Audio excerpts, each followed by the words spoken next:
राधे राधे, हरे कृष्णा। मैं हूं आपके साथ प्रियंका तिवारी और आज के इस वीडियो में मैं आपको ऋषि पंचमी की व्रत कथा सुनाने जा रही हूं। देखिए, ऋषि पंचमी की 2 कथाएं हैं, लेकिन पहली कथा का वीडियो मैं पिछले वर्ष डाल चुकी हूं। आज के वीडियो में मैं आपको भविष्य पुराण में वर्णित दूसरी कथा सुनाने जा रही हूँ। तो चलिए व्रत कथा प्रारंभ करते हैं। ऋषि पंचमी व्रत कथा। एक बार धर्मराज युधिष्ठिर ने भगवान श्री कृष्ण से कहा, हे जनार्दन, कृपा कर आज आप मुझे उस व्रत को विधि सहित बतलाइए जिसके करने से नारी जाति अनेकों पापों से मुक्त होकर अनेकों यज्ञों का पुण्य फल प्राप्त कर अंत में भगवान विष्णु आदि देवताओं के लोक में निवास करती हैं। मुझे इस कथा के विषय में विस्तार से समझाइए। तब भगवान श्री कृष्ण बोले, हे धर्मराज, भाद्रपद शुक्ल पक्ष की पंचमी को सप्त ऋषियों का ऋषि व्रत कहते हैं। इस व्रत के करने से स्त्री रजस्वला दोषों से मुक्त हो जाती है, अर्थात रजस्वला स्त्री से जाने अनजाने में अनेकों त्रुटियां हो जाती हैं। उन त्रुटियों के कारण से नारी को जीवन में अनेकों कष्ट उठाने पड़ते हैं। उन कष्टों के निवारणार्थ यह ऋषि व्रत किया जाता है। यह अत्यंत पावन व्रत है। इसको अत्यंत पवित्रता के साथ करना चाहिए। इस व्रत के करने में किसी प्रकार की त्रुटि नहीं होनी चाहिए, क्योंकि जब देवराज इंद्र ने वृत्तासुर राक्षस को मारा था तब उन्हें ब्रह्म हत्या का पाप लगा था। उस समय ब्रह्म हत्या के 4 भाग करके, एक भाग स्त्री के रज में, दूसरा नदी के फैन में, तीसरा पर्वतों में, चौथा भाग अग्नि की प्रथम ज्वाला में विभक्त कर दिया गया था।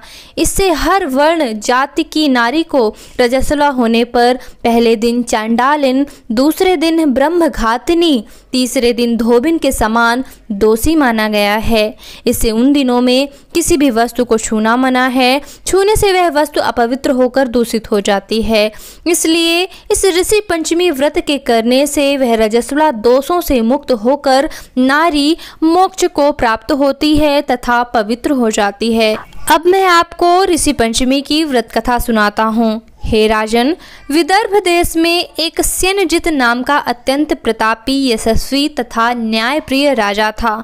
उसी राज्य में एक सुमित्र नाम का विद्वान ब्राह्मण भी रहता था। उसकी पत्नी, जिसका नाम जयश्री था, जो कि ऋषि कार्य में अचानक रजस्वला धर्म को प्राप्त हो गई और वह समयानुसार भोजन आदि प्रति वस्तु को छूती रही। इस प्रकार समय पूरा होने पर दोनों पति पत्नी की मृत्यु भी हो गई। मरने के बाद पुनर्जन्म में ब्राह्मणी को कुतिया का जन्म मिला तथा ब्राह्मण को बैल का जन्म मिला तथा अपने तप के प्रभाव से दोनों को अपने पूर्व जन्म की पूरी बातों का स्मरण रहा। वह दोनों अपने ही पुत्र के घर पर पले व रहे। एक दिन श्राद्ध पक्ष में ब्राह्मण पुत्र ने अपने पिता की श्राद्ध तिथि के दिन विधि पूर्वक ब्राह्मणों को भोज करवाया तथा अपनी पत्नी को अत्यंत स्वादिष्ट पकवान बनाने की आज्ञा दी। इधर ब्राह्मण पुत्र वधू ने विविध पकवान, खीर आदि भोजन बनाकर तैयार किए, लेकिन दुर्भाग्य से उस खीर में एक सर्प ने विष उगल दिया। यह हाल ब्राह्मणी जो कुतिया की योनि में थी वह सब देख रही थी। उसने सोचा कि यदि ब्राह्मण यह भोजन करेंगे तो वह समाप्त हो जाएंगे और इससे मेरे पुत्र को ब्रह्म हत्याओं का भारी पाप लगेगा। इस प्रकार से सोचकर अपने पुत्र वधू की दृष्टि बचाकर उस कुतिया ने खीर को जूठा कर दिया। तब बहू ने उस कुतिया को किवाड़ में बंद कर इतना मारा कि उसकी कमर तोड़ दी तथा खीर फेंक कर दोबारा खीर बना ली और फिर श्राद्ध कर ब्राह्मणों को भोजन कराया। रात को कुतिया ने अपने पूर्व पति बैल को जा करके दिन भर उस पर जो कुछ भी बीती थी वह सभी बातें बताई। तब वह बैल बोला, हे प्रिय, क्या बात हुई? किस कारण लाठी मार कर तुम्हारी कमर तोड़ी गई? वह सारी कथा मुझे विस्तार से बताओ। तब उस कुतिया ने बैल को वह सब बताया कि किस प्रकार तथा किस कारण से उसके पुत्र वधू ने लाठी मार कर उसकी कमर तोड़ दी थी। वह अपना संपूर्ण समाचार सुनाकर कहने लगी, स्वामी, हमारा इस योनि से छुटकारा कैसे होगा? हमको किस अकर्म के कारण यह सभी दुख भोगने पड़ रहे हैं? तब ब्राह्मण पुत्र भी वहीं सब कुछ छुप कर सुन रहा था। उन दोनों को उसके वहां होने का कुछ भी भान नहीं था। तब वह बैल बोला, हे प्रिय, क्या बात हुई, किस कारण से लाठी मारकर बहू ने तुम्हारी कमर तोड़ी, वह सारी कथा मुझे विस्तार से बताओ। तब उस कुतिया ने बैल को सब कुछ बताया कि किस प्रकार तथा किस कारण से उसकी पुत्र वधू ने लाठी मारकर उसकी कमर तोड़ दी थी। वह अपना संपूर्ण समाचार सुनाकर कहने लगी, स्वामी, हमारा इस योनि से छुटकारा कैसे होगा? हमको किस अकर्म के कारण यह सभी दुख भोगने पड़ रहे हैं? बैल और कुतिया की यह सारी बातें ब्राह्मण पुत्र भी वहीं पर छुप कर सुन रहा था। उन दोनों को उसके वहां होने का कुछ भी भान नहीं था। तब वह बैल बोला कि हे प्रिय, तुम्हारे ही दूषित कर्म एवं पापों को भोगने हेतु तो आज मुझे बैल होना पड़ा है। यह कहकर उसने अपने पूर्व जन्म की वह संपूर्ण कथा बताई कि जब वह रजस्वला के समय भोजनादि सभी सामान छूती रहती थी, उसी पाप के कारण तुमको कुतिया तथा मुझको बैल की योनि प्राप्त हुई है, जिस पर अभी भी तुम्हारे स्वभाव में कोई परिवर्तन नहीं है, क्योंकि तुम्हारी कुतिया की योनि है। फिर कुत्ते का स्वभाव भी वैसा ही होता है। उसी स्वभाव के कारण ही तुम्हारे ऊपर इन सब बातों का कोई असर नहीं है। देखो, यह परिवार हमारा ही पिछले जन्म का परिवार है। यह मेरा पुत्र है जिसने आज मुझे पूरे दिन मुंह बांध कर हल में चलाया है। घर पर इसकी पत्नी ने मेरे नाम का ही श्राद्ध किया है और मेरे ही नाम से ब्राह्मणों को भोजन कराया है, जबकि प्रातः से मैं निरंतर हल में चल रहा हूँ। अभी तक मुझे खाने को चारे का एक तिनका भी नहीं दिया है। यह सब तेरे उस दुष्कृत्य का ही प्रभाव है। उन दोनों की पूरी बातें सुन करके उनके बेटे को घोर कष्ट हुआ। वहां से आकर उन बैल और उस कुतिया जो कि पूर्व जन्म में उसके माता पिता थे, उनको भोजन देकर वह अत्यंत दुखी हुआ और वन को चला गया। वह तलाश करते हुए वहां एक ऋषि के आश्रम पर पहुंचा।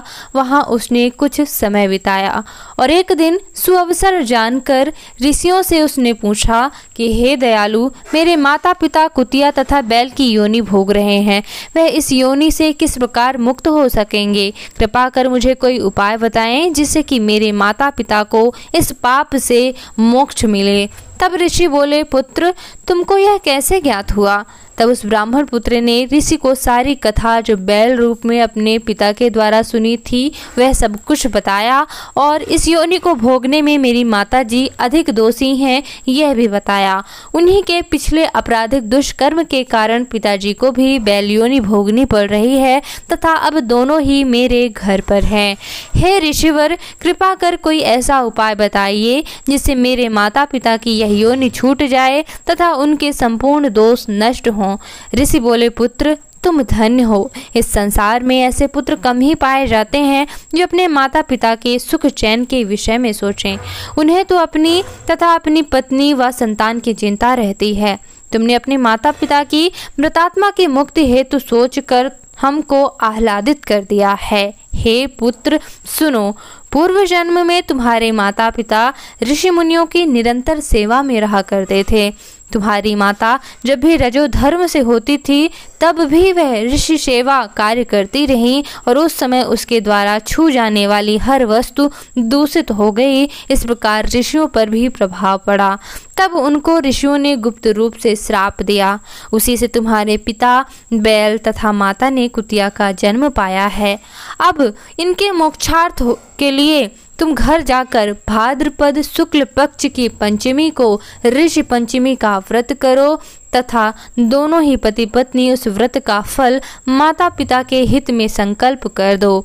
तब इस व्रत तथा पुण्यदायी कार्य से तुम्हारे माता पिता के आशीर्वाद से तुम भी सदैव सुखी रहोगे। तुम्हारा कार्य भी कभी निष्फल ना होगा। अतः तुम यह कार्य दोनों प्राणी मिलकर श्रद्धापूर्वक विधि विधान से करो।